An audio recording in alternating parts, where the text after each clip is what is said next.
বাংলাদেশত অতি সম্প্ৰতি যি ঘটনা সংঘটিত হৈছে যোৱাকালিলৈকে এই সকলো ঘটনাই অসম উত্তৰ পূৰ্বাঞ্চলৰ কাৰণে এক অশনি সংকেত কঢ়িয়াই আনিছে। এই কথা আমি পূৰ্বৰে পৰা কৈ আহিছোঁ আৰু আজিও আমি পুনৰবাৰ একে কথাকে দোহাৰিছোঁ।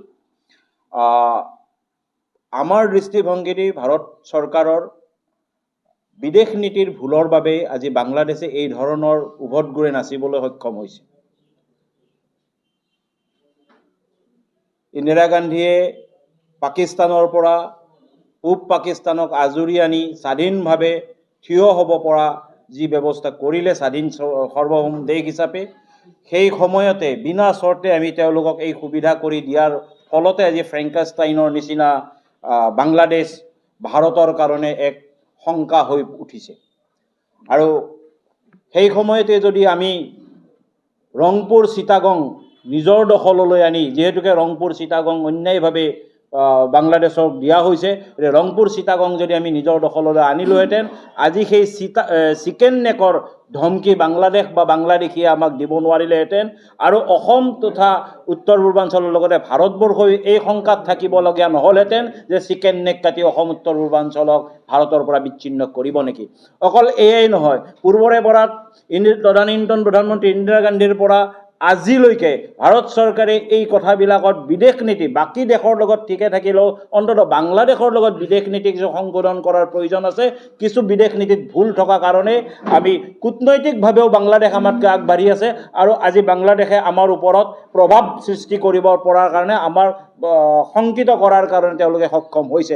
বাংলাদেশৰ নিচিনা দেশ এখন ৭২ চনৰ আগলৈকে ৭১ চনৰ আগলৈকে যি বাংলাদেশৰ কোনো অস্তিত্ব নাছিল, সেই বাংলাদেশ আজি আমাৰ চকুৰ সন্মুখতে আমাৰ কাৰণে ভাবুকি হ'ব পাৰিছে। গতিকে এই কথাখিনিত আমি সমালোচনা আগবঢ়াইছোঁ।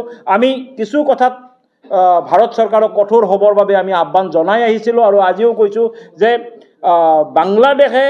বাংলাদেশৰ ভূমিত এণ্টি ইণ্ডিয়ান এক্টিভিটিছ কৰাৰ কাৰণে চীনক শ্বেল্টাৰ দিয়া, পাকিস্তানক শ্বেল্টাৰ দিয়াৰ কথাটো আমি ভাৰতবৰ্ষই অতি সহজভাৱে লৈ থকাৰ পিছতো আমি অহেতুক বাংলা প্ৰীতি এটা দেখুৱাই আছোঁ।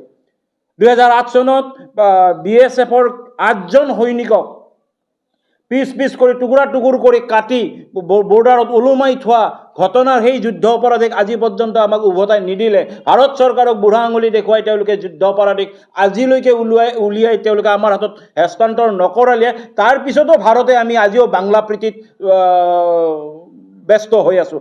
বাংলাদেশৰ প্ৰতি অহেতুক প্ৰেম আমি দেখুৱাই আছোঁ। অকল সেয়ে নহয়, বাংলাদেশৰ ভূমিত সেই দেশৰ বা আমাৰ দেশৰ যি ভূমিপুত্ৰ আছে, বাংলাদেশত থকা হিন্দুসকল বিদেশৰ পৰা অহা নহয়, তেওঁলোক সেই অঞ্চলৰ ভূমিপুত্ৰ। আজি কোনোবা এজনে এডাল আস্থা নিদি বাংলাদেশখনক ধৰ্মৰ নামত ভাৰতবৰ্ষৰ পৰা বিভাজন কৰি লৈ গ'ল কাৰণে তেওঁলোক তাৰ বিদেশী হ'ব নোৱাৰে, যি কথা ইন্দিৰা মুজিব চুক্তি বা নেহৰু লিয়াকত চুক্তিত উল্লেখ কৰা আছে।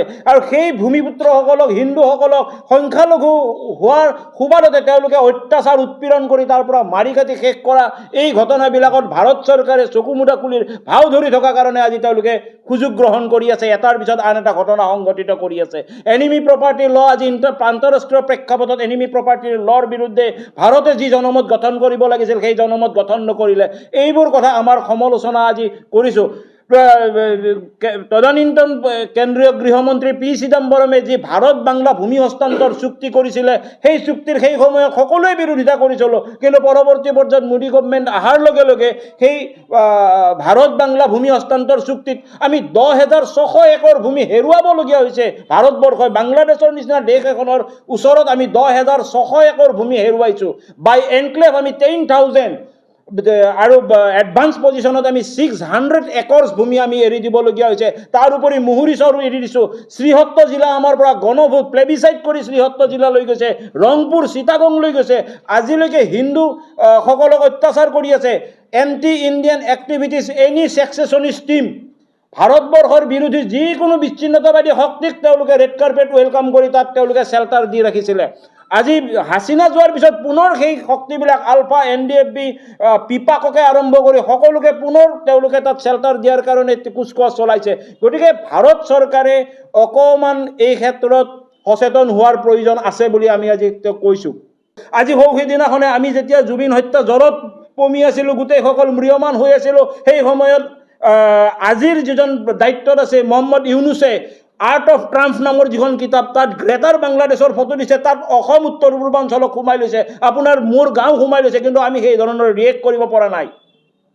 আচৰিতভাৱে সকলোবিলাকে এই গোটেই ঘটনাটোক ইগন'ৰ কৰি চলিছে। গতিকে এই কথাটোৱে অৱশ্যে কূটনৈতিকভাৱে তেওঁলোকে কেৱল এখন মানচিত্ৰ অংকন কৰি ৰখি থকা নাই। সেই মানচিত্ৰ পাকিস্তানৰ জেনেৰেলক দিছে, সেই মানচিত্ৰ তুৰ্কীক দিছে, সেই মানচিত্ৰ ব্ৰিটেইনক দিছে, গোটেই বিশ্বত তেওঁলোকে সেই মানচিত্ৰ বিলাই ফুৰিছে। আৰু ইয়াৰ পৰা কূটনৈতিকভাৱে তেওঁলোকে এইটো এষ্টাব্লিছ কৰিব বিচাৰিছে অসম উত্তৰ পূৰ্বাঞ্চল বাংলাদেশৰ সম্পদ। গতিকে এই কথাবিলাকত ভাৰতে কি ধৰণৰ ৰিয়েক্ট কৰিছে, এই কথাটো আমি কিছু যদি তেওঁলোকৰ বাধ্যবাধকতা থাকে ৰাজহুৱাভাৱে এইবিলাক মুকলি কৰি কোৱাৰ, কিন্তু তৎসত্ত্বেও আমি আজিলৈকে আমাৰ মানুহ মৰি আছে, হিন্দু মানুহ তাত মৰি আছে, আজিলৈকে আমাৰ ওপৰত অত্যাচাৰ হৈ আছে, আজিলৈকে বাংলাদেশৰ প্ৰভাৱ আমাৰ ওপৰত, কুপ্ৰভাৱ আমাৰ ওপৰত পৰি আছে। গতিকে আমি এক দৃষ্টিপট হোৱাকৈ আমি এক পদক্ষেপ লোৱাটো বিচাৰিছোঁ। গতিকে